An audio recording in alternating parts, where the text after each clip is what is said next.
Music is written on a staff of 5 lines and 4 spaces. Some notes are written on lines and some are written in spaces. Oftentimes in music you will see 2 staffs, treble and bass staffs. Treble staff is marked by a treble clef sign, and bass staff is marked by bass clef sign. The treble clef curls around the G line, which is the G above middle C. Interestingly enough, the sign came from the letter G, so it is sometimes also referred to as the G clef. The bass clef sign begins at the F line below middle C, so it is also called the F clef. As you probably already guessed, the sign came from the letter F. The bass staff and treble staff are then joined together by a bracket to make a grand staff.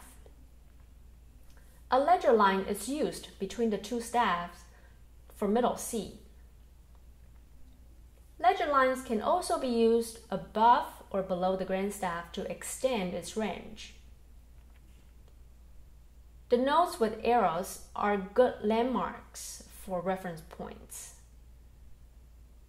Know how to locate these notes quickly on the keyboard, and you will be able to read the notes close to them more quickly. Another way to read notes quickly is by steps or skips. Notice that from middle C to D, it's a line to a space note, and it's a step up. From D to E, it's a space to line note, which is also a step up. A common mistake is to overlook the spaces and jump straight to the next line note. For example, one might misread E as D because the little space in between middle C and E might be neglected since there's not a line there acting as a reference point. In this case, from middle C to E, it's a line note to another line note, so it's a skip. Same thing with D and F. From D to F, it's a space to a space note. It's a skip.